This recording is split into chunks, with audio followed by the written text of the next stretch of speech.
I chose President Bola Ahmed Tinubu. And I tell you the reason why I chose him. I've never seen a Nigerian who exudes so much belief in himself like President Bola Ahmed Tinubu. And I saw that firsthand in Lagos. I'm on board with the new tax law. The funny thing is, the people who are shouting about the new tax law are the people who are evaders of tax payment. Mr. President didn't choose to buy a Maybach. He went for an Escalade, which is cheaper than the Maybach, by the way. Why would you buy a jet? Did you bother to check the reason? Even companies buy private jets for their top CEOs and all this stuff. Politics affect every aspect of your lives. If you leave the policies that will affect your life in the hands of non-entity, you are not better than an idiot yourself.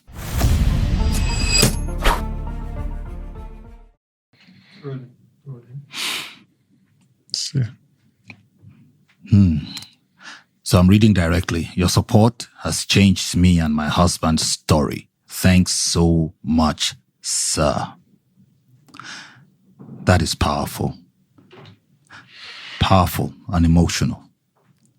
So I just want to ask you by the way, our conversation has officially commenced. I know. We're just going through a very emotional, really emotional moment. As we sat here, you got a message and it was a video. Who's this woman in the video? It's just a lady I met. I was going to do a show last year in Akure. This was around November. I had gone to inspect the venue, and I saw this young lady trying to do a video to promote her business. So I just felt, I was just there. Let me just jump in, comically and just help her, advertise what she was doing. And I did that for her. I just saw that she was hugging me and was saying, thank you, And I just told her, okay, Oprah, if I could just do this and you're this grateful, when you post the video, tag me that I will repost the video for you. I'd even given her my number. And I did that for her. And about a month later, she called me to say that, you don't know what you did for me. I was like, what did I do? She said, it's just video that I did for you. She said that day that I saw her, she was just there to do video to sell off all her stuff, and that she was really depressed and contemplating suicide. And that the video I did for her brought a lot of customer her way, and that everything has changed. And she's getting customer from left and right, different places. And some 3 months later or thereabouts, she came to visit me, brought gifts for me, made portraits and pillow with my pictures and photo portraits with my children and all that to say thank you.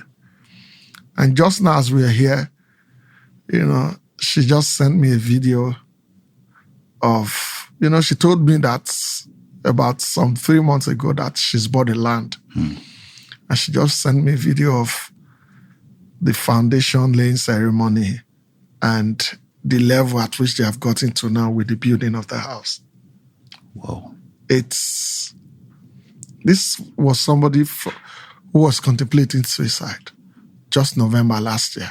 Just a year later, her life is... I can tell because, again, the moment you shared, because the moment you received that message and played that video and called my attention to it, I could see even, I didn't know the story until I heard it now. And it was so very powerful and so very emotional. It is. And the fact that this was not somebody who had asked for help.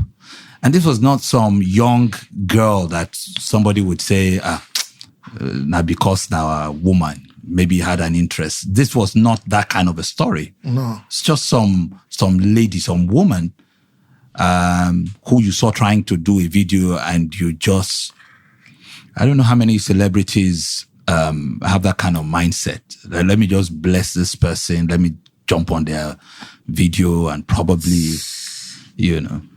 It's so emotional. Wow. It's emotional. It's emotional. And the fact that you thought about it.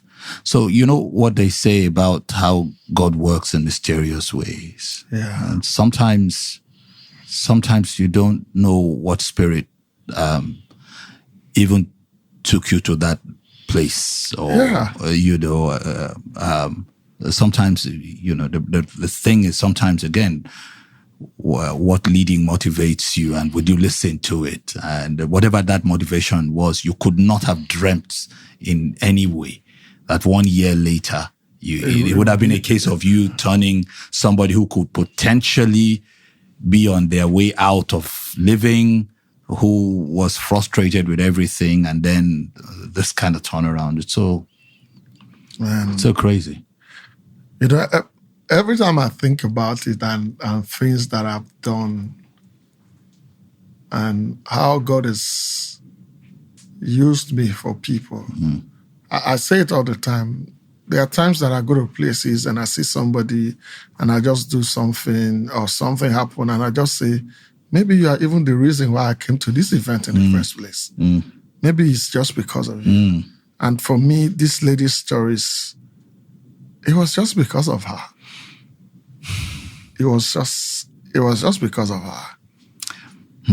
My dad used to say there's something in the name, Oluwaseyitan. Bene. Oluwaseyitan. Orílẹ̀-ìṣe. By the way, when people hear SEYI law, they think of comedy. They think of, some people might even have other things, or sometimes some posts and social media. But most importantly, at least from 2005, 2006, where you really burst onto the consciousness of this country, you've been phenomenal. So again, when people hear that name, SEYI law, and they think of the comedy, it's great, right?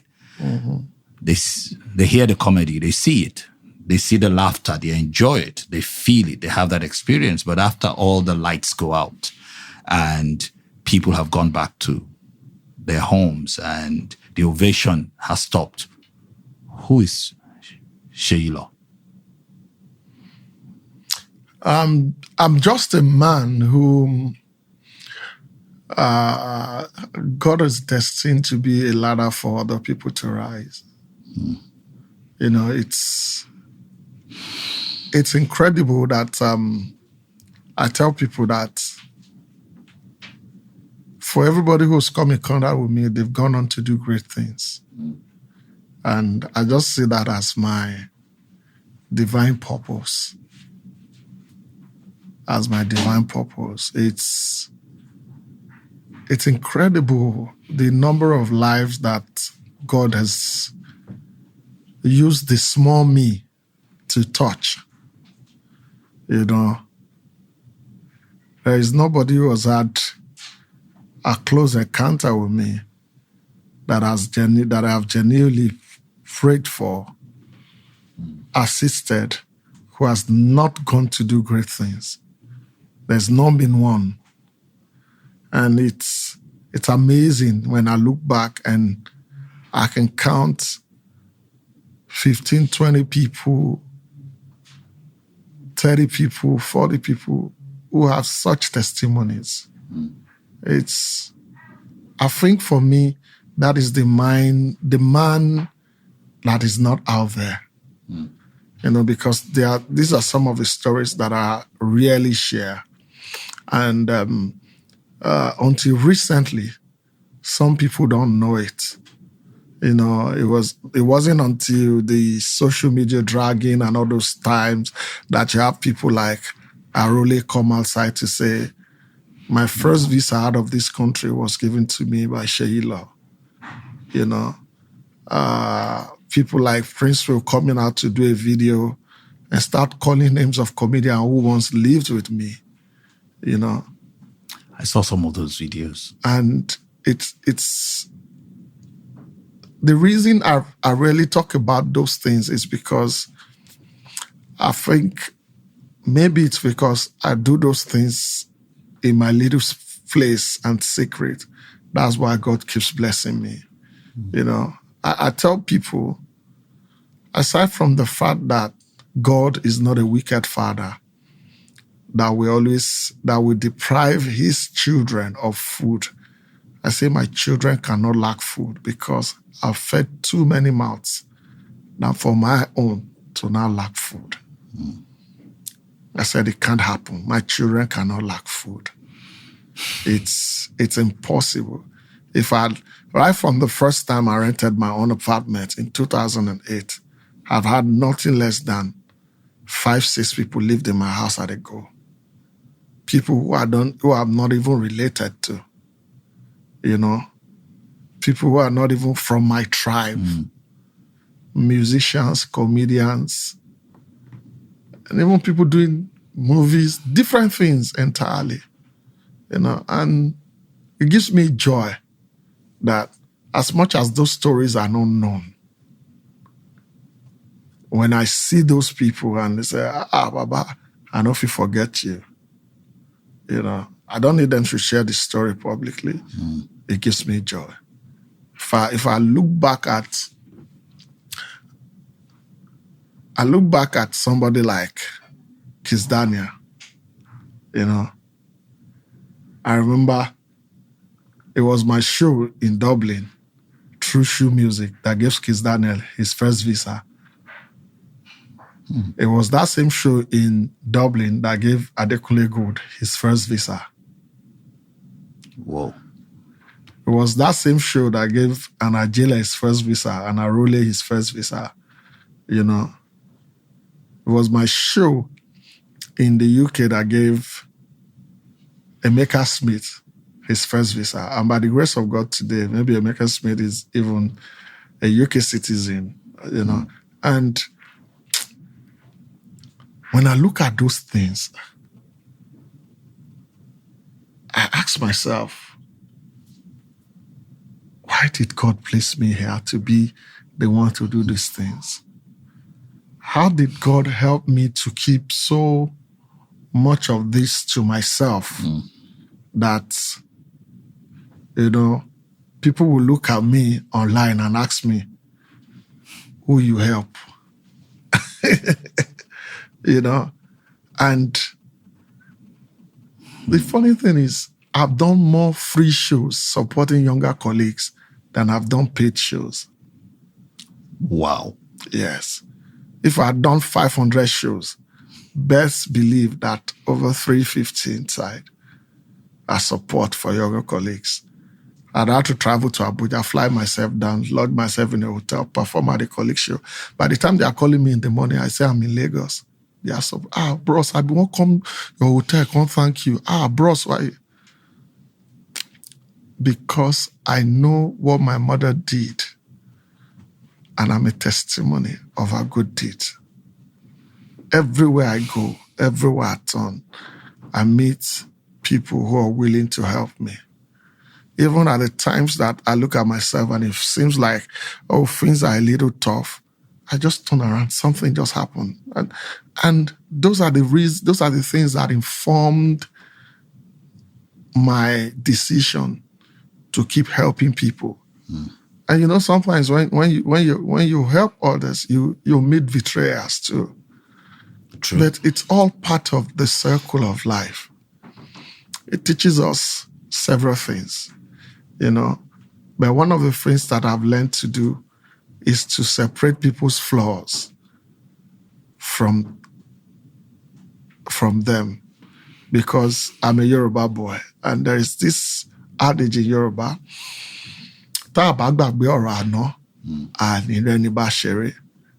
if I don't look beyond people's flaws, their offenses, yes, I might remember, but I'm very quick to forgive. And if I don't look beyond people's flaws and their offenses, I don't have anybody to play with.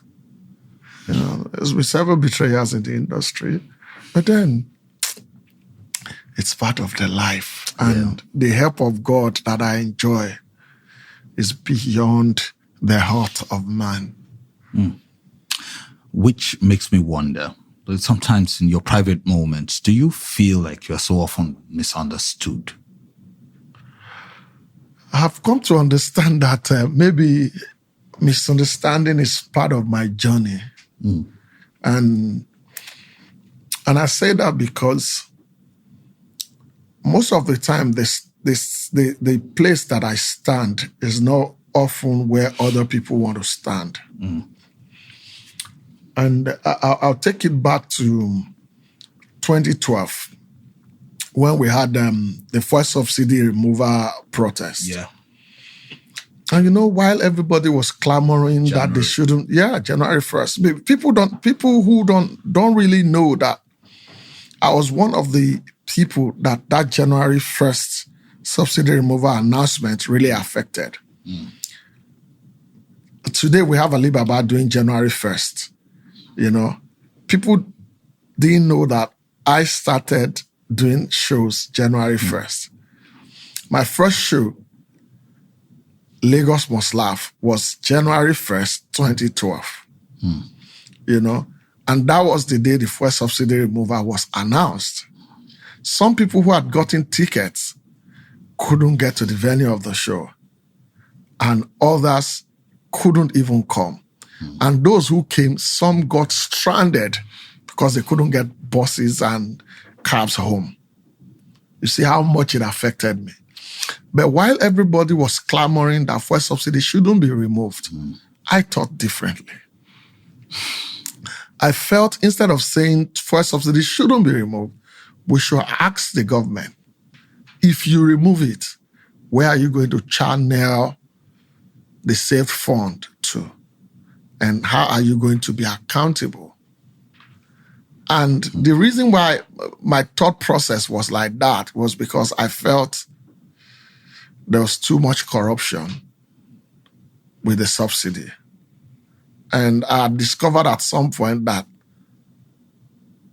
subsidy payment rises when it's close to election period.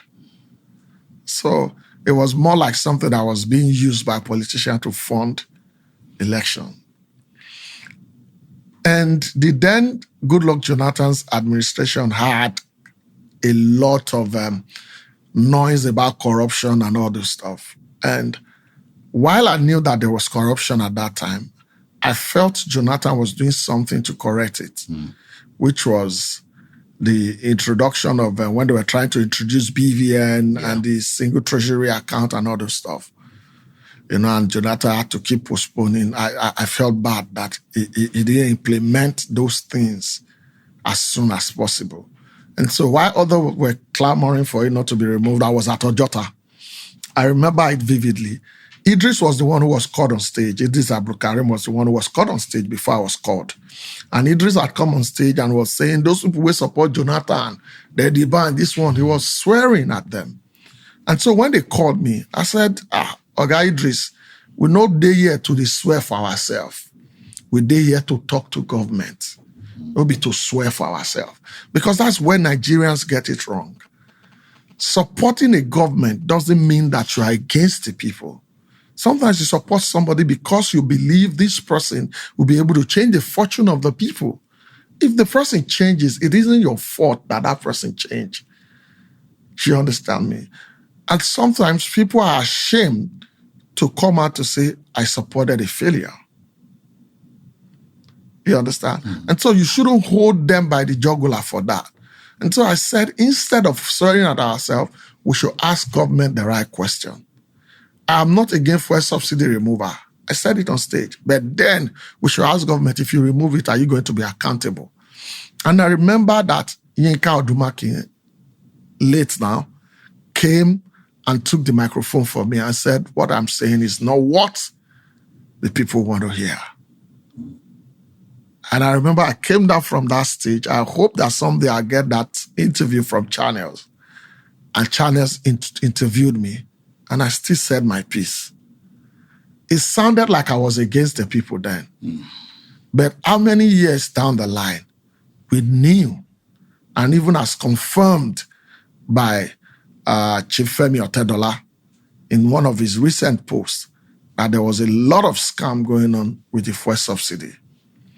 And in 2014, when people were clamoring for a Buhari's presidency, I was against it.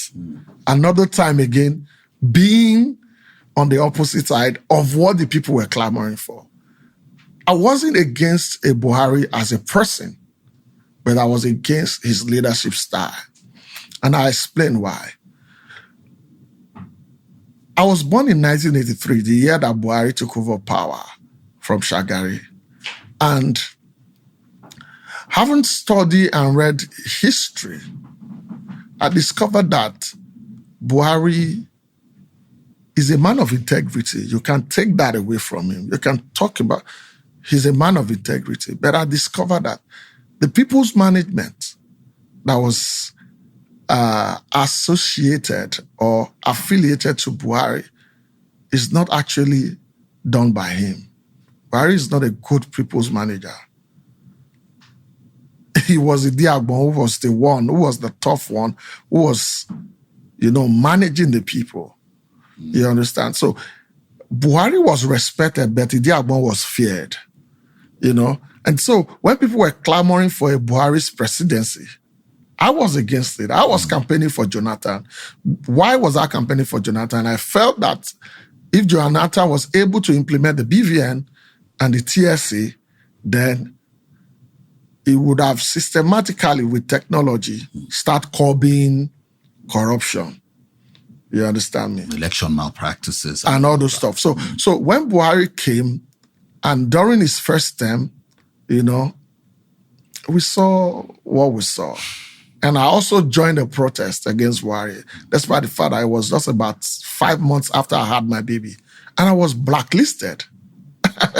You see? So in 2019, I didn't support Buhari. I supported the Atiku and Obi ticket. Not because I was so much of a fan of Atiku and Obi, but because they were the only other alternative. I didn't think that we should have continued with a Buhari government. I didn't feel that, But then 2023 came, and then I supported President Bola Ahmed Tinubu as against the populists' choice,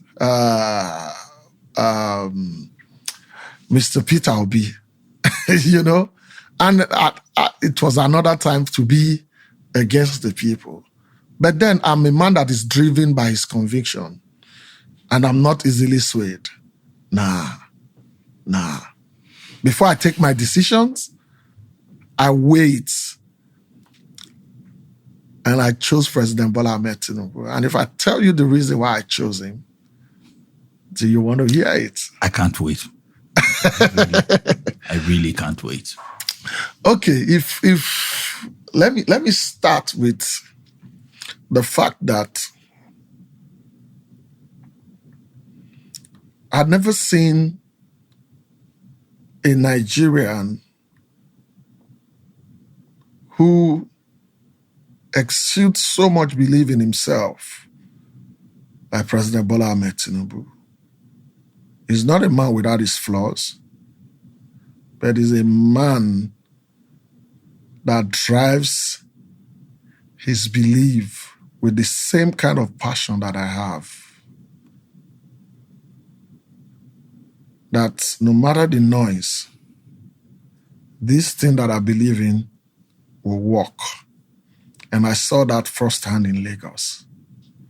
I remember my late auntie's family members abusing him at one point, calling him Ojuyobo when he was the governor of Lagos. But Lagos has been better for it. Those abuses came, but he changed the face of Lagos.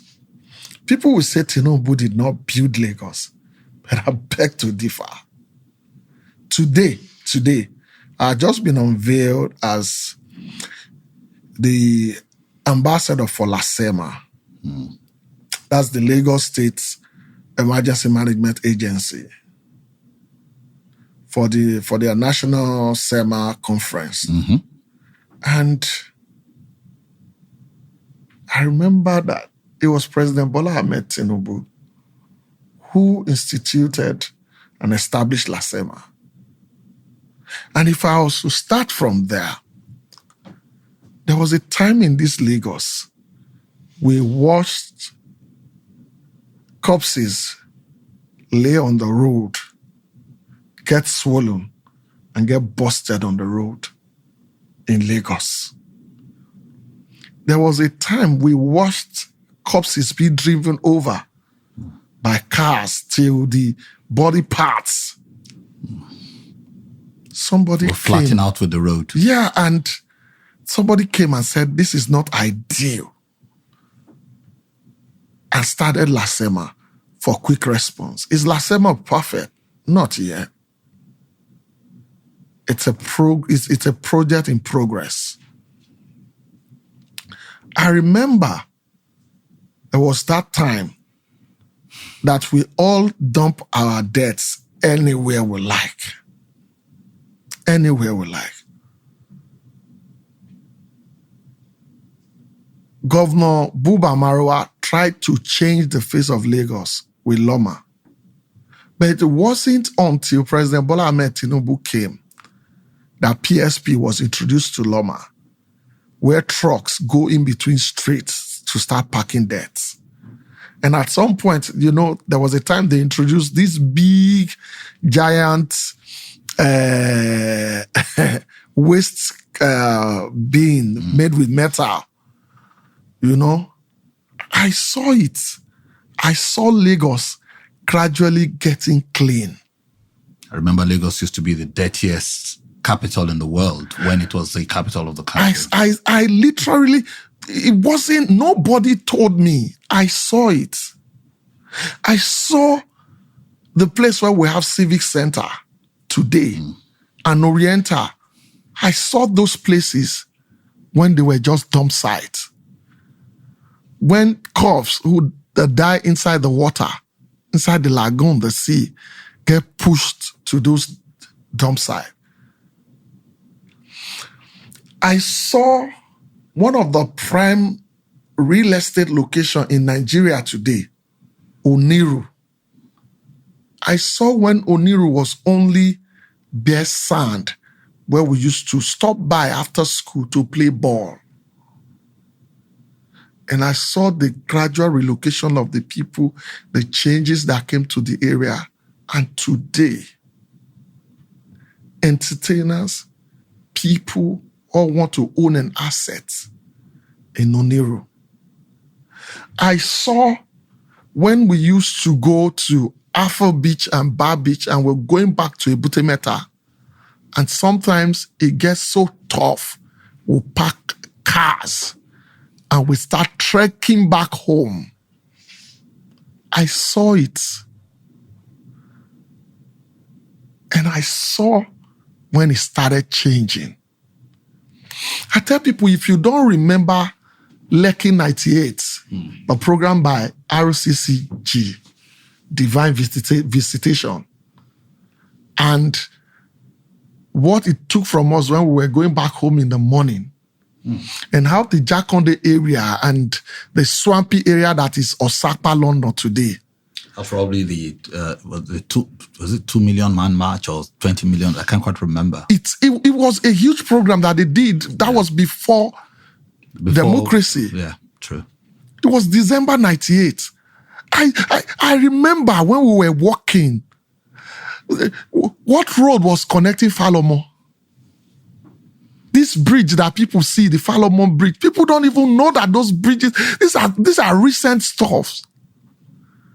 I know what Akin Adeshola in VI here used to be. I saw Lagos. I saw Lagos, a dead place, rose back to life. I'm an entertainer. If Tinubu did not restore nightlife in Lagos, I wouldn't be here. The growth, the exponential growth that we experience in entertainment probably wouldn't have happened. I knew when Silverbird Galleria was our hangout spot. It was the almighty place. Many more has risen after Silverbird. I knew when water used to overflow its bank into Amadu Bello Way. And then we used to say it was the IMB building that was causing it. That because it was made from glasses, that it was shining light into the Mami water. These were the rumors then. I saw what has become of that. I see what has become of that place now. The Eco Atlantic. Is it not a marvel to behold? There was nobody who used to come to Oniro Beach. But there was a time these things changed. How then do you convince me that a man whose policy, not one, not two, not three, not four, has been replicated in over 20 states in Nigeria? How do you convince me that people who copied his policies are better than him? I knew Tinubu was the first person to return schools back to the original owners, the missionaries, so that state could cater for the teachers within their employment. My school was one of the beneficiaries, Methodist Boys High School. This was copied by one of the candidates, Mr. Peter Obi, was copied in Anambra. I knew when Tinubu built the Millennium Schools, 4 of them. I knew when Tinubu divided secondary schools into 2 separate groups, where we have the junior secondary school of the same school and the senior secondary school to accommodate more students. I was one of the comedians who did the sensitization of the people for Lamata, the BRT buses. How do you convince me and you try to ask me to be quiet to say I didn't see all this growth? How? Why should you be talking about your own candidate and you are telling me I'm too passionate about mine? I saw somebody give life to a city that was dead. A city that was dead. I was in Orile. I was in Ibutemeta. I trekked those places. I trekked Lagos. There was a time armed robbers would write letters to houses that they were coming at 7 p.m. And they will come at that time. Parents were flogged in the presence of their children. The people of Ebutemeta will bear me witness. The night a man called Oye that lived in Odunfa Street was killed. Over 40 gunshots. Just because the man reported about the robbery at Denton police station in Ebutemeta, and the armed robbers got the info. I knew when Tinubu started the Rapid Response Squad.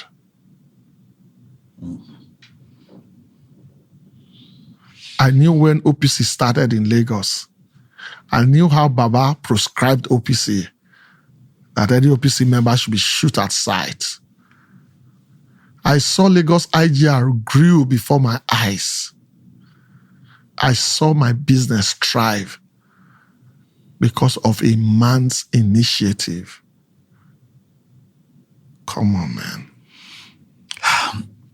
Interesting. You know, I was just thinking. There's a whole lot to unpack, and some of those memories you share, some are there, some I know of, and I'm not even a Lagos boy, you know. You were recently appointed senior Special assistant to the Ondo State government for tourism and entertainment.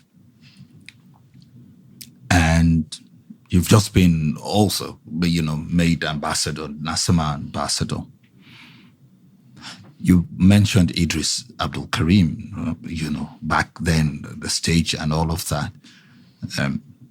Some time ago, there was this talk that, you had regret about your support for Tinubu, low key. Yes, you've since debunked most of that, I guess. Yes. What really happened? Was he just was he just imagining it, or? It was so sad that when Idris said that, I was baffled. We were at an event together. I left where I sat. I don't disrespect people who are older than me. Idris Abdul Karim, I will always respect. He started before me. Now. And I left my seat. I went to greet him. And while I was doing my comedy, it was an event. I was doing my comedy. As a comedian, my job is to make people laugh. And then some men there said that they were obedient. You understand? Nigerians, we all are. So I think one of those men now gave me, I think it was 100,000. As the man gave me the 100,000, while I was joking, and I jokingly said, Oga, you be obedient and you give me 100,000. Hi! In fact, my leg don't tire me for this mandate. It be like I say, I'll come sit down with obedience now. You understand? Wow. And this was the joke. People laughed. Do you understand? And the next thing I saw, it was a podcast. And Idris said, I regretted supporting. I was shocked. I was like, Papa, you don't need... Do you understand? You saw me there. We even went to the club together after that time. Do you understand? You could ask me, but you the regret, say you saw. And if I have a regret, I will tell you.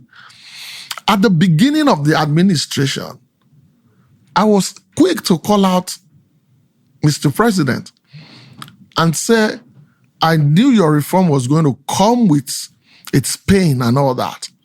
But we must, as a matter of fact, know that Nigerians are hungry, and hungry people are angry people. I called out Mr. President. I said that to him. And I said, we must, as a matter of fact, acknowledge that. I hate when we try to sweep such things under the carpet, which is what politicians do. I don't like it. I'm aware of that too. Let us acknowledge the people's pain and let them know that this reform is coming with this pain. But at the end of the day, we will be happy. We must acknowledge, don't sweep. That was why when I made a statement, I said my, how did I put it? I said something about the fact that my perspective, my understanding does not invalidate your experience. It doesn't. Did I know that those policies were going to come with pain? I knew. I feel the pain too. Come on, my family have been in the UK since 2009. It's 2019. My family has been in the UK. For every pound that I change, every naira that I change to pound, cost me 2,000 naira. It wasn't what it was costing me to before. Do you understand me? So it means that if I was spending 5 million, if I was spending 2 million naira monthly before, that means I had to spend about 5 million naira every other month now for my family in the UK. So doesn't that come with pain? The events are not like it used to be because everybody start making adjustment and all those stuff. I knew the pain. So don't come out and say that. And I love Mr. President for that. For every time he talks about the fuel subsidy removal, he acknowledges the pain of the people. But then, our politicians need to do better. The people already have a distrust in the government, in our politicians. There's a lack of trust. There's a breakdown of trust. The best politicians can do is to live, how do I put it now? Is to live less flamboyantly, to show the people that we understand what you're going through. Which is why I love the fact that Mr. President didn't choose to buy a Maybach. He went for an Escalade, which is cheaper than the Maybach, by the way. Because some people don't even know this. They just say the president's Escalade, you know. And they don't know this, you know. And then somebody said, why would you buy a jet? Did you bother to check the reason? Did you remember that there was a time our VP traveled out of the country and the plane broke down, that Mr. President traveled and the Air Force One broke down? Do you understand? Yeah. And the president had to travel with his own private jet at some point. This is a man representing 220 million people. Come on, man. Even companies buy private jets for their top CEOs and all those stuff. Yeah. But at the same time, we must understand the pain of the people and we must live less flamboyantly so that it doesn't look as if we're rubbing the paint on the people's faces. You know? Yeah, so I hear you. As a matter of fact, I saw a report. I've been trying to find that report where you went against the government. I don't know whether it's a federal, I think Lagos State, but some 0.5%. There was something that you really talked out against. And you said, look, the fact that my support is here, but at the same time, I mean, some things need to be better. It's been 2 years. You know, what Idris said, all of that is coming from somewhere. And, you know, like you said, everybody feels the pinch, you know. So in 2 years, you've mentioned some of your thoughts. Are there parts at all, certain things that you look at and you feel like, okay, I was on board before, but right now I don't even know whether I'm fully on board with this action or this direction? Are there any such?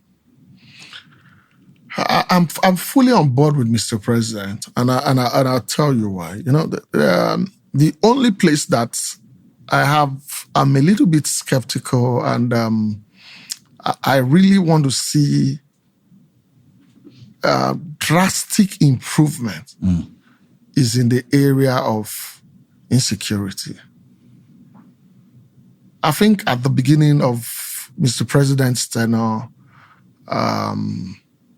we saw a huge pushback where in less than 6 months, about 300 bandit leaders have been killed and all those stuff. But recently, we are getting to another election year. Yeah, no doubt. And we're beginning to see some springfall of insecurities here and there and all those stuff. And I don't like that. I think we need to be more proactive in terms of our security dealings, you know. And so for in that aspect, because every life matters, you know. And in that area, we really need to do better. We need to do better. This administration needs to take the bull by the horn. They've done some fine work, some great jobs, but we need better coordination between the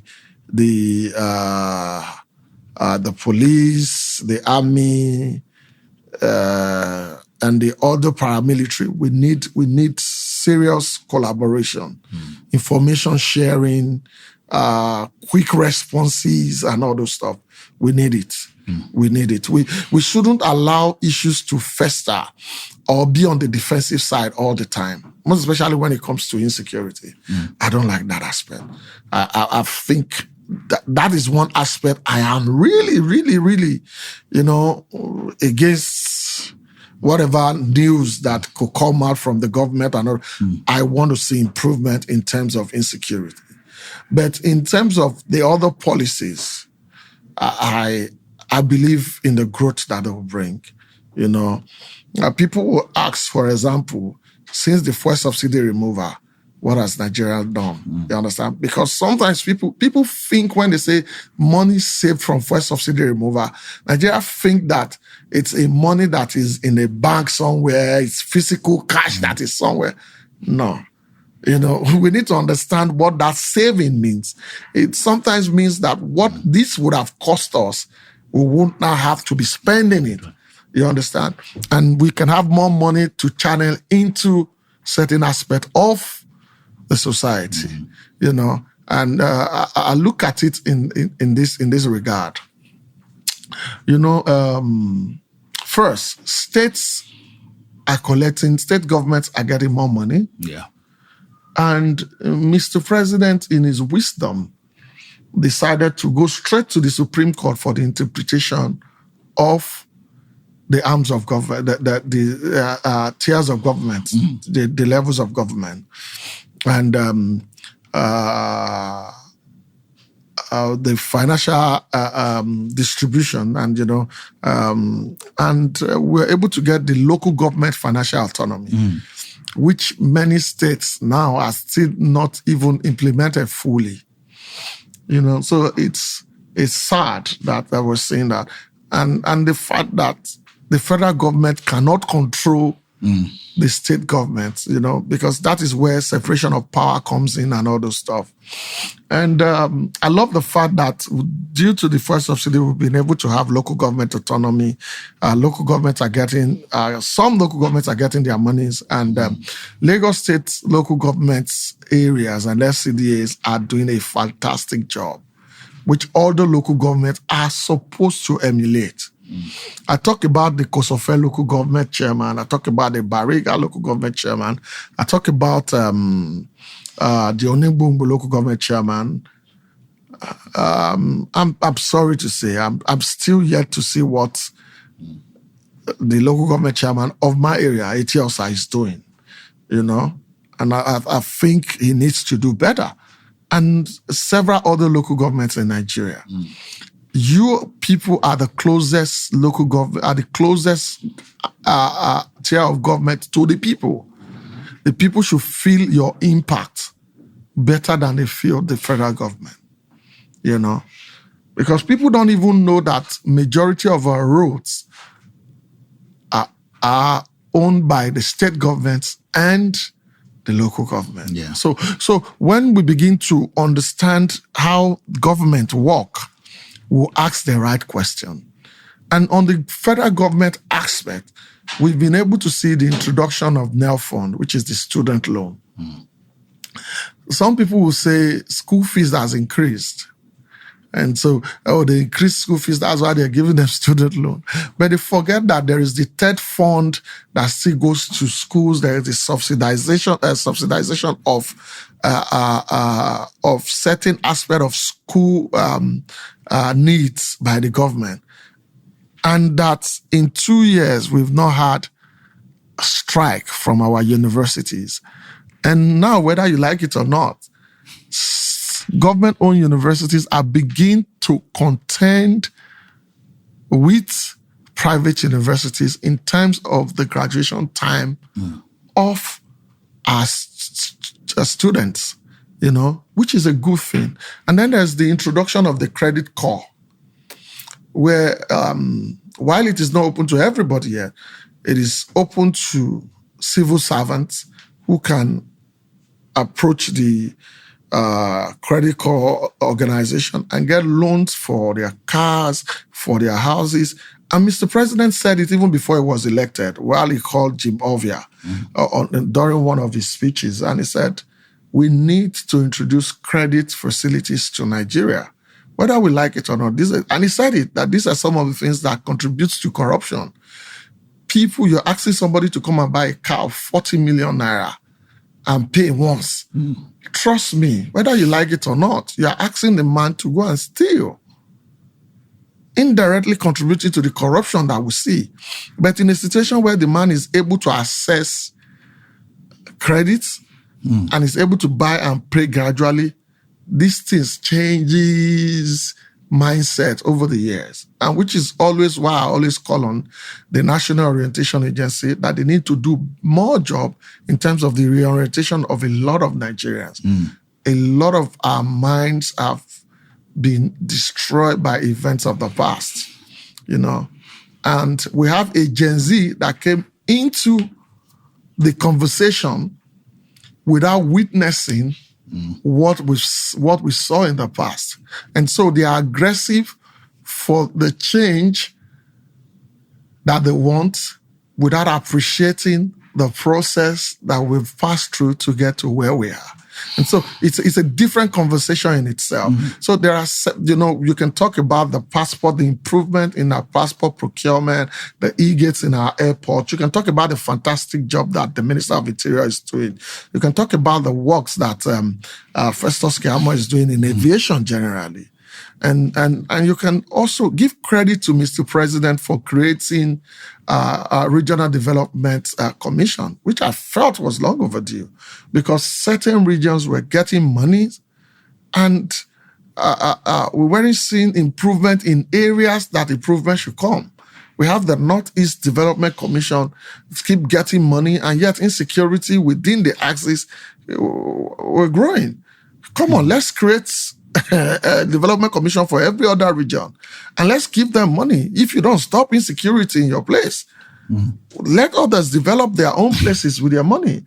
Oh, fair point. And it should give you a thing to think about. Fair point. So how about the new tax law, SEYI law? Are you on board? Yes, I'm on board with the new tax law. Well, the funny thing is, when people, my talks will usually come with a lot of backlash, but I don't see a man who doesn't know my past should not be the one to determine my future because he's here in my present. No, you don't understand where Nigeria is coming from. And the funny thing is, the people who are shouting about the new tax law are the people who are evaders of tax payment. They are the evaders of tax payment. And they are the ones shouting and making noise about it, while the people who the tax law is supposed to benefit are cheering them on. In Nigeria today, less than 20% of Nigerians have 500,000 in their bank accounts. Less than 20% have 500,000 in their bank account.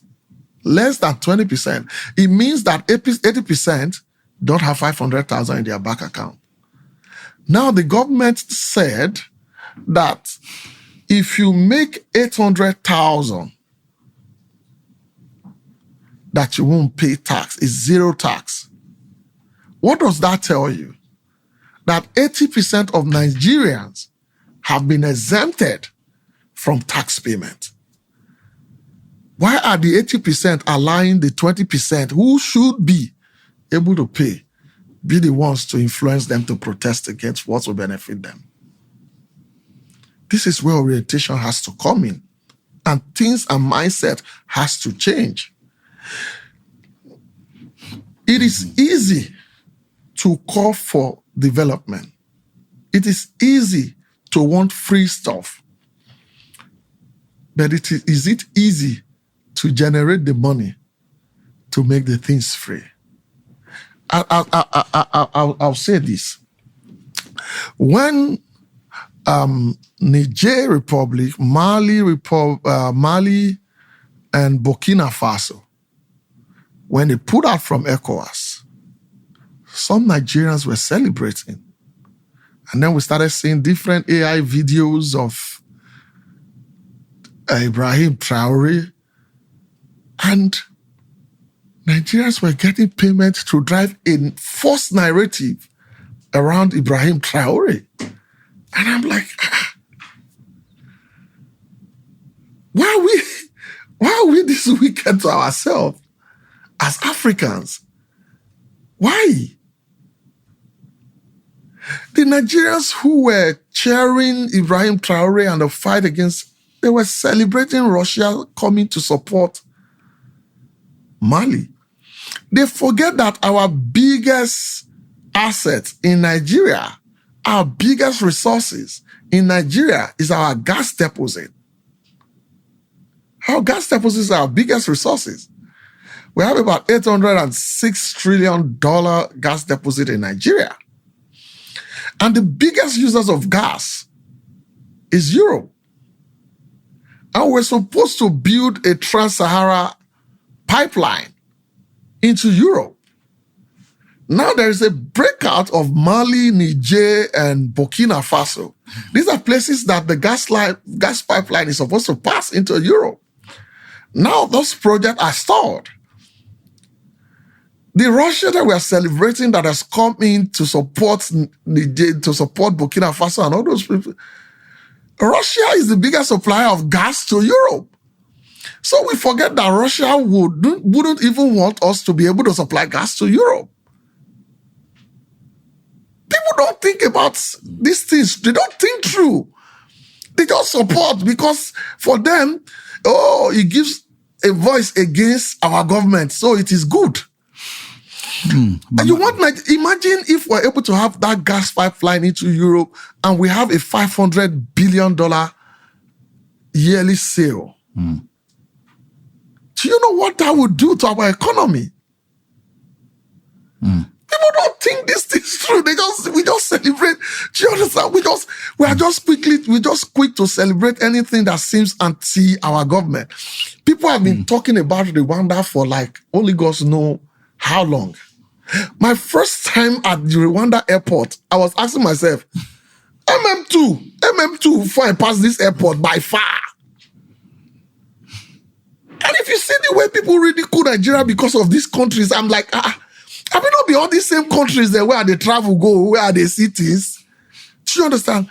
We love to denigrate our own to earn praises outside. Why? You know, maybe one of the reasons is people are just simple-minded. They just want food on their table.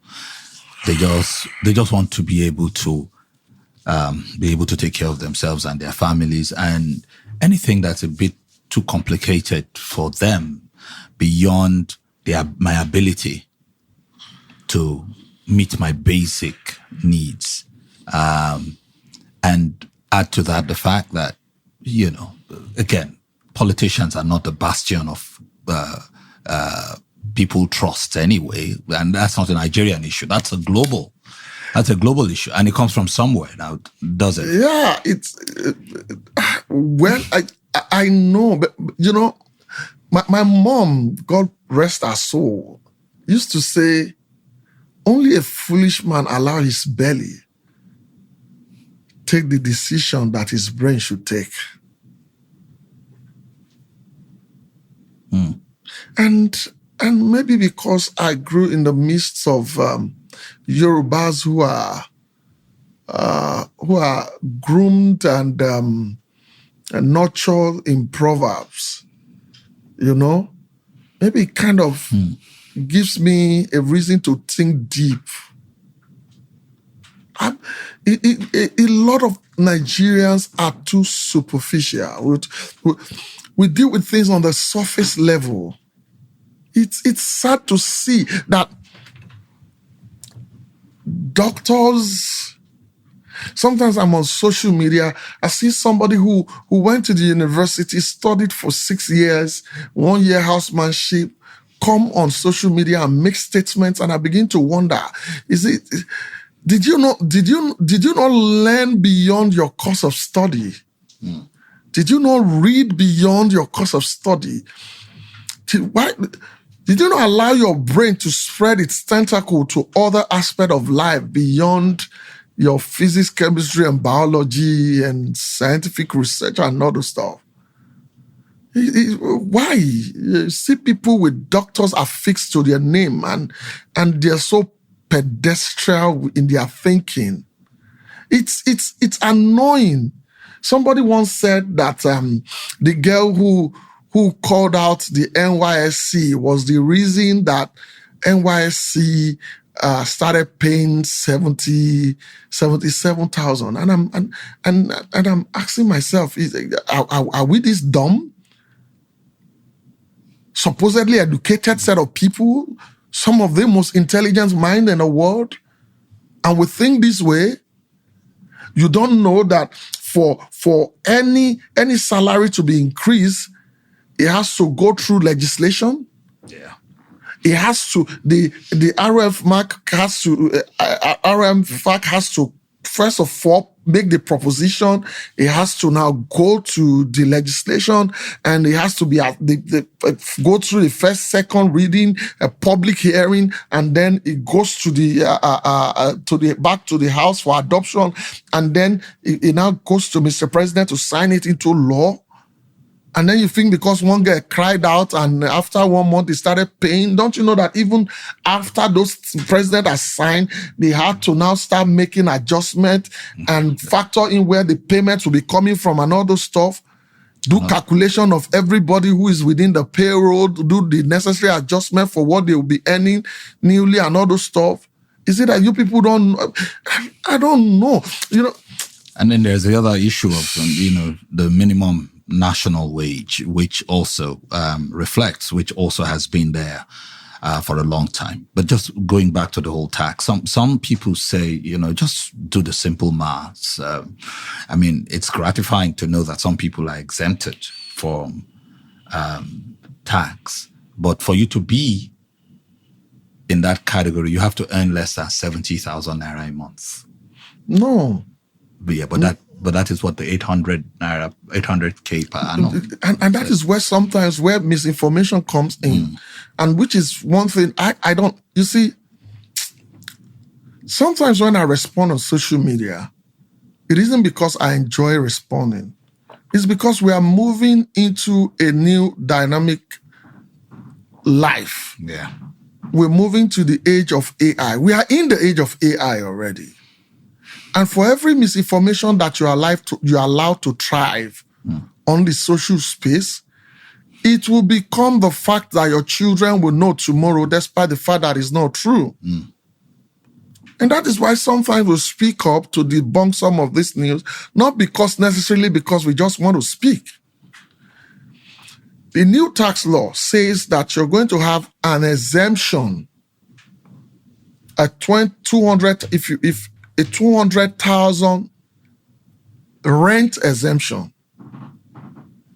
So if you factor 200,000 to the 800,000, that means you have to earn up to 1 million naira. Do you understand me? So because if you factor that in, that means if you remove 200,000, that's when you're left with 800,000. So for you to make 1 million naira, that means you earn more than the minimum wage. So which would shoot you up to inside 80,000 or something like that. Do you understand? All right. Just talking about having opinion that doesn't go with the tide. Sometimes you fear for your life because sometimes, there are many occasions where the vast majority, the popular opinion trends this way and Sheyilo is trending that other way. Are there times when you felt threatened? Have you received threats or do Of these things course, bother you? severally. They're all there on the social media. They keep threatening. People would even tell me, I'd had people who advise me, look at all this number of threats. If you collect everything together, you can use it to go and get asylum abroad. I'm like, this Nigeria, I don't they go anywhere. Seek asylum for who? Seek asylum for because of who? The highest you can do is to kill. Even if you can. Do you understand? That's the highest you can do. But does it kill the opinion?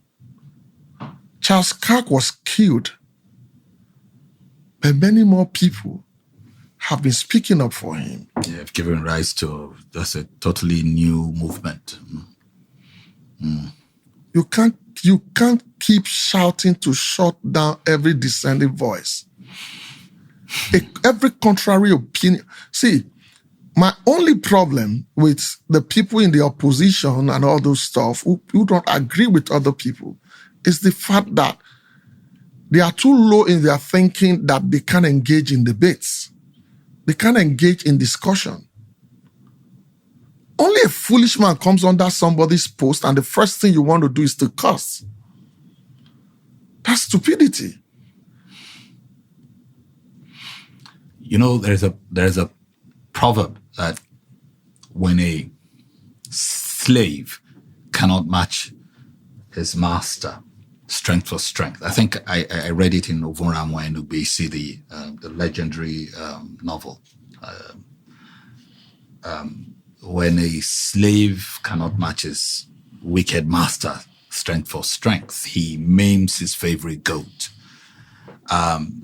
Sometimes do you feel that people come for your family when they cannot reach you? Of course, they do that. I'd had people who sent pictures of my daughter to my wife, threatening to kill her. I've had other stuff.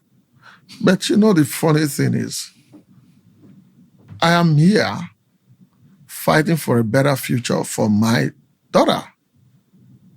That is what I'm doing. I will not die. And at the time of my death, hear my children say, when this Nigeria go better. No. That will stop in my generation. And that is the goal. That my children will only talk about improving Nigeria, improving the good that Nigeria has become. Not that we need to make Nigeria good. No. I like the sound of that. So let's go a little bit into because we need to round off. Let's go into your craft, your art. You, and this is a bit personal. We're all flawed and you have made mistakes. You've made mistakes before. You've apologized. You had said something some time ago and apologized for it about talking about divorce and all of that. You came out and you apologized for it. You once said something about preferring a side chick to a second wife, which brought even more dragging and. Heck, man. They love to drag political dragging. I've never seen that. Like the dragging, you are a drag magnet. I remember when you mentioned your late aunt, when she passed under those circumstances, it was due to lack of facilities, crucial facilities. I saw your video. I saw your pain. You had just stepped out of the hospital and you were clearly in pain, and you called out the government, you called out the state governor, you even in the midst of that grief, you tried to be measured. So it wasn't a rant. It was clear grief because I paid attention. I've seen that video twice or three times. They've resuscitated that video after 5 years. Just to feel good that Nigeria has happened to, their supposed Nigeria has happened to Sheila. Yeah. But when you look at all of this, are there some times where you feel like, usually comedians use their comedy shows to speak to situations in the nation. And you have spoken a lot. Sometimes, do you feel that it is the norm? Is the comedy of the now, the comedy that you know of, which, amongst other things, is also an avenue to use parody,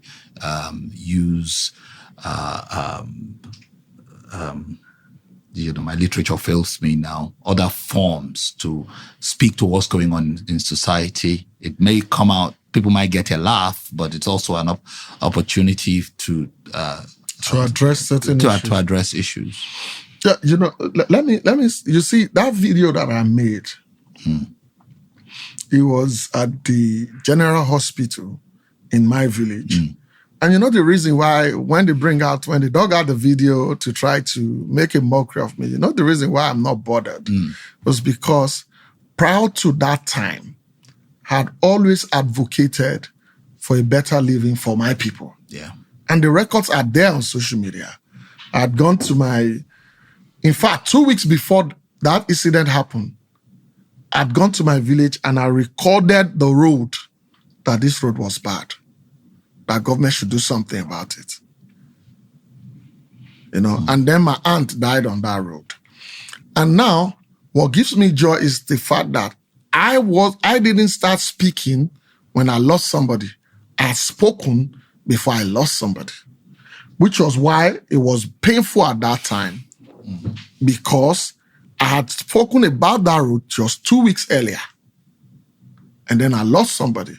So if I hadn't spoken about it and I lost and I lose somebody, it would have. It was saying, now it would have been you find your voice. Do you understand? Now I found my voice. So that's why I'm a proactive person.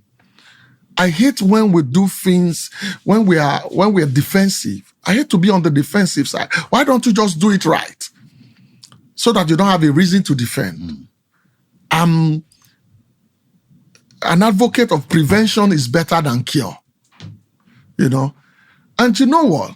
After that time, the deputy governor of the state came from my village. So if the situation and now he's now the governor, whom I'm working with, if the situation of the place remains the same, then we have no other person to blame. We are there now. Things should change. And that is why I am happy that whilst working with the governor, the moment he came in, after he was sworn in, after his principal passed and he was sworn in, within 4 months, life was restored back in that village after over 15 years. Light was restored. Now you go to my village, now you're driving in that area, there is street light that comes on every night, solar powered. Currently, the governor is rehabilitating about 103 basic health centers. Do you understand me?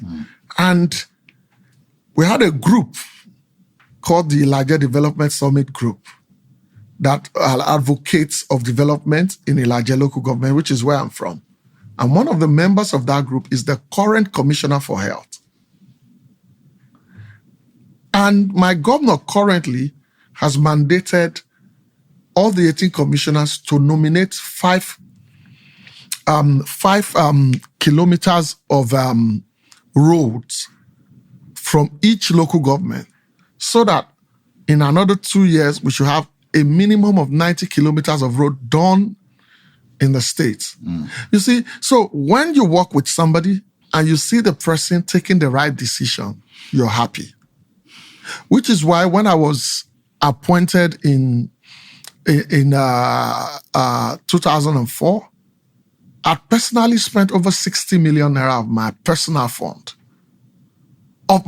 fund, not state fund, to support causes that I believe in. because my office is not an office that has a budget. I'm only there to assist Mr. Governor, which is the reason why he gave me the opportunity to keep doing my comedy, because he knows that the state can't pay me. Yeah. I'm sure you meant 2024. 2024. Yes. So he knows that the state can't pay me. So he afforded me the opportunity to do my comedy. And when it is necessary, Sheila, do you have an advice in this regard? And I offer my advice, you understand? And I come in to assist in areas that is needed. And currently, some of the things that I've advocated for, to bring back entertainment into the state, the new commissioner for tourism, arts and culture is reinventing the wheels. Some of the entertainment programs in the state are coming back. For example, this coming December, we're going to be having the Mari Festival, the Ondo State Cultural Festival. Araromi Beach is becoming more open for people to visit. So things are happening that I've always advocated for. And for me, that is my joy. You might hate me, but I am making contribution and I'm seeing the changes that I'm advocating or had advocated for coming to life. So while you are there complaining, changes are happening.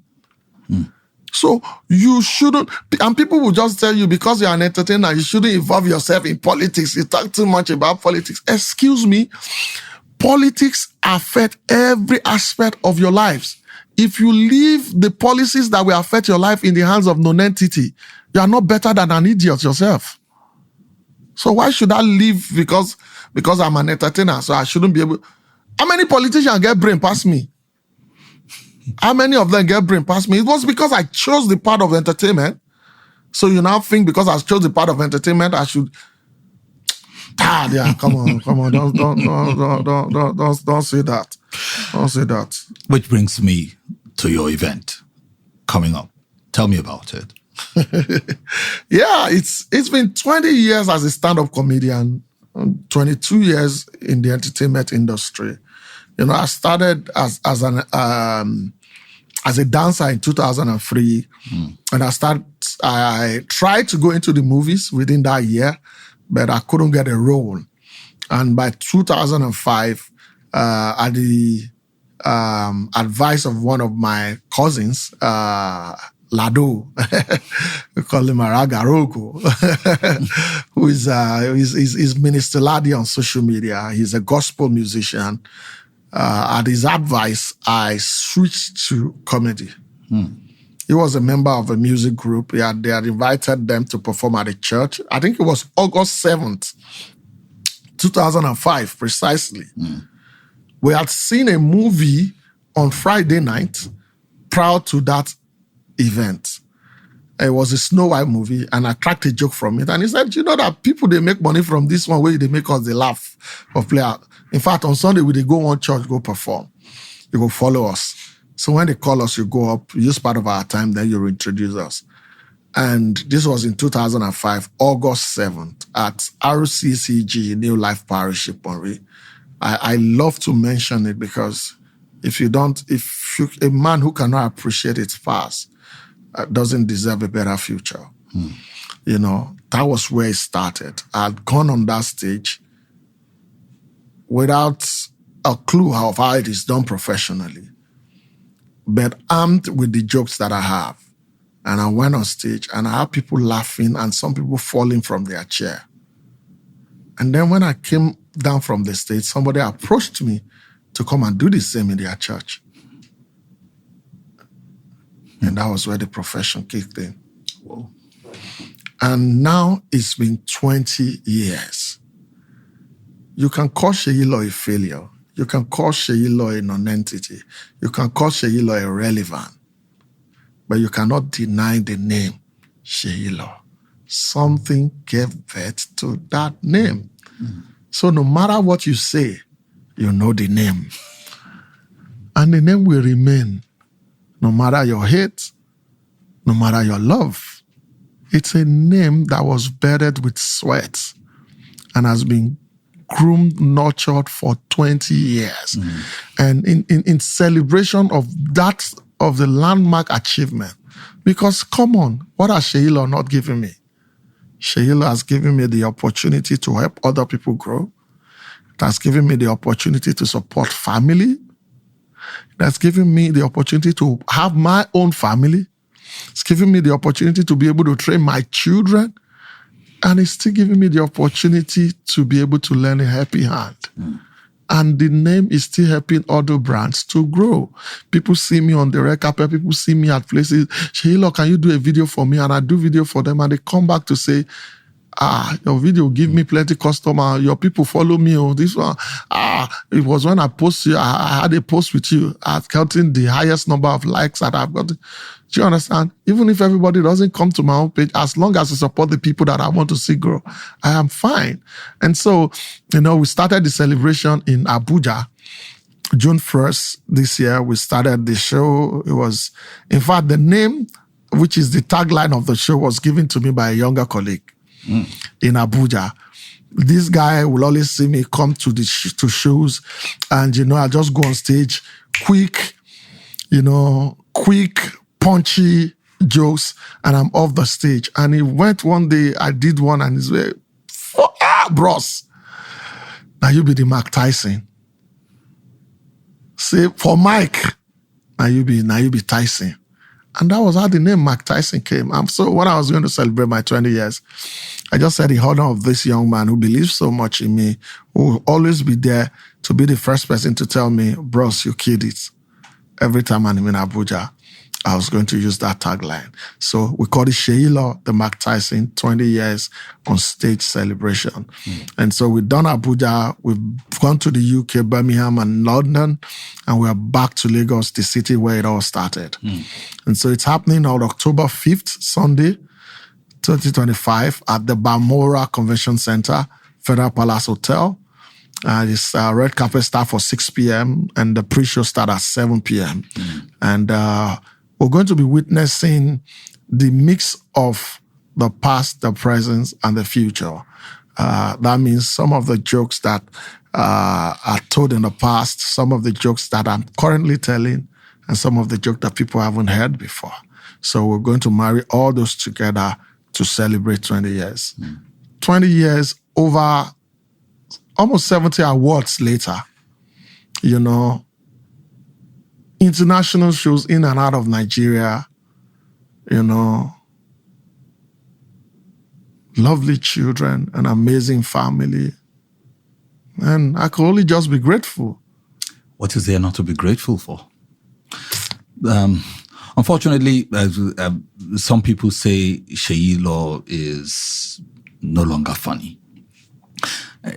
There's one I took personally, which hurts me most, because one of my all-time favorite Nigerian comedy is the one about the stuttering teacher and the crocodile and the hippopotamus, and the crocodile and the hippopotamus. And somebody went there and literally threw shades at with Sheila because he did, that's. I still do that joke to my children, even my younger children, to make them laugh. It's amazing. That's a classic there. What do you say to people who say, Sheila, time don't pass, Joe? You can't wake a man who is pretending to be sleeping. He's always pretending. See, I say to people, and I say to Nigeria, because I'm not supporting your candidate today doesn't mean I hate you. And if you nurture hate against me, you're only propelling God to bless me better. And trust me, I said we've done Abuja, we've done Birmingham, we've done London.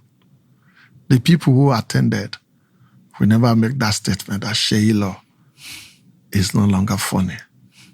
They won't. Which has been your best international stage that your most memorable of all your international, and you've done many? Which one is your most memorable? In fact, the last one I did in London, it was crazy to the extent that when I came down from the stage, Wilmot, the comedian, looked at me and he said, "Boss,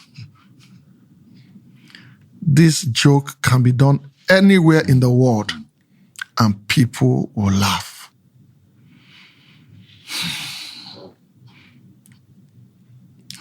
It doesn't get better than that. No doubt. What's the experience with, your Niger fans overseas? Personal perception, personal experience. Personal experience, I know that the 2023 election cost a lot of, but you know what? I'm a man that is driven by my belief.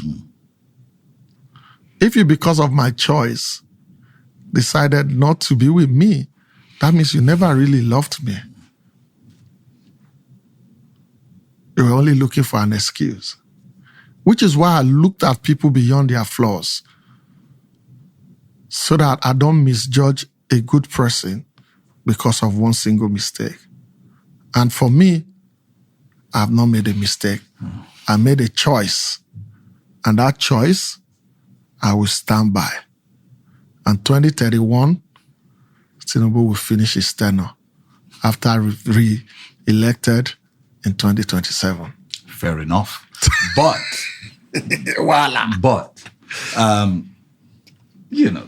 to the benefit of those people, especially the Obedience Coalition who are so into you, you did say that you would never, and underline the word never, support Obi. And of course, you have your reasons, and you are clear about your reasons, which is based on the attack you've seen from Obedience, especially against your family, and the fact that you felt that you didn't hear him call them out or try to correct them. So, would you change your mind about never supporting, considering the fact that they say in politics there are no permanent friends and no permanent enemies? And B, has that situation changed, your perspective changed based on what you feel? Have you had some positive reach out from the other side? I have quite a number of friends in the Obedience circle, and these are good guys, and genuinely, the same way I am convinced that Tinubu is the man, is the same way they are convinced that Obi is the man, and I don't hold their choice against them. It is what they believe. I don't believe in Obi. I am sorry. I don't. If you ask me to look at the tribe now and say, put side by side Obi and somebody from the southeast, and who I would rather vote for. See, if you put Obi here, I will select a Dave Umahi. I will select a Peter Umba. And it is funny, Peter Umba is just 2 years into his administration. But I can see his policy direction in terms of fiscal policy reforms. I already can see, the internally generated revenue of Enugu going from 33 billion to about 144 billion within 2 years. That exponential growth is not something, it's not common. Yeah. You cannot then expect me to compare that with a man who governed for 8 years and could only afford to grow his internally generated revenue by 1 billion. I don't know if you understand. Yeah. It's incomparable. You can see, there is something about growth, economic growth, industrial revolution, that if there is no compensating social life, you have a boom and then it will fade. Yeah. And you can see an Umba trying to bring entertainment and social life back to Enugu, which it used to be. After Owerri, Imo State, it used to be Enugu. And at some point, they lost that footing. And he's bringing it back.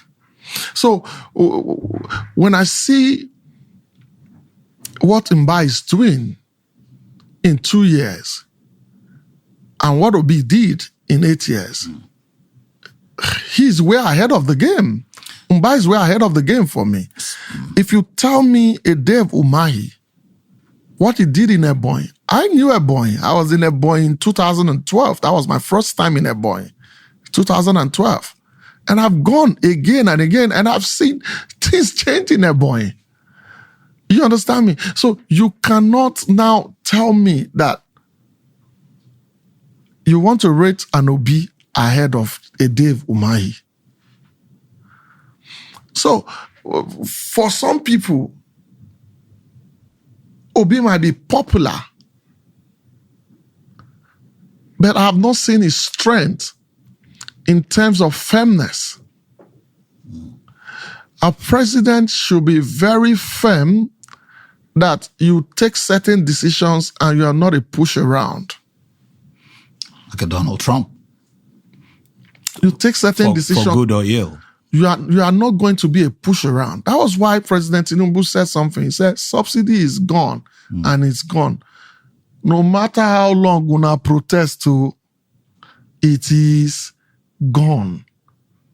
Which was what Jonathan couldn't do. You know, so again, I don't want to start going into things that I think Obi did that wouldn't make me want to vote for him. You know, people will see it as an attack on his personality and all those stuff. But the truth is, in terms of physical policies, because whether you like it or not, policies drive a nation for a long time. Do you understand me? Not aesthetics. And that is what Tinubu had in Lagos. Policies. The Loma policy, the Lasema policy, the Lamata policies, you understand? The Lagos Waterways policies. So when you see all those things, they are policies driven. So when somebody goes and come back, these are templates that has to continue. Because if you don't continue them, you run into troubles. What are the policies that will be left in Anambra that has continued? Not aesthetics. What are his policies that other states were able to copy? Not aesthetics. You know, so for me, bring anybody from... I remember I tweeted one time and I said, Dave Umahi, please deliver the Lagos-Calabar Coastal Road and watch me put your campaign on my head. I don't need to know him. The Calabar Coastal Road, let him deliver it first. Interesting. We just have got to go. You know, there are so many questions in my head, and but you know, there will be a time. But finally, it will be a long question, but it will require a short answer. You mentioned betrayal earlier on, and of course your resolute views. Has it gotten you in trouble with your colleagues, fellow comedians? That's A. The B part is, you know, what's your relationship with comedians themselves? And finally, has there ever been a time when you considered quitting comedy? I never thought of quitting comedy. It's good. Nobody brought me here, so nobody's taking me away. Unless God says it's time to stop. That's number one. Secondly, my colleagues, As long as we see each other, we greet ourselves, we do everything. And I'm not beefing with anybody. But does that mean that there has not been comedians who've crossed the line against me? Of course, many. But like I always say, I'm a Yoruba boy.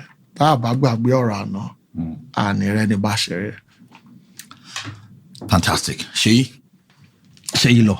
Fantastic guy. Well done. Thank you. They're still dragging in your future, no doubt. But I see that you can handle as many of them. And like they say, if they're not dragging you, maybe it's because you're dead. If nobody talks about you, then you're nobody. So, well done, my brother. And all the luck, all the best in your upcoming event. No doubt you'll kill it, as always. By God's grace. Well done, my brother. Thank you. Yeah.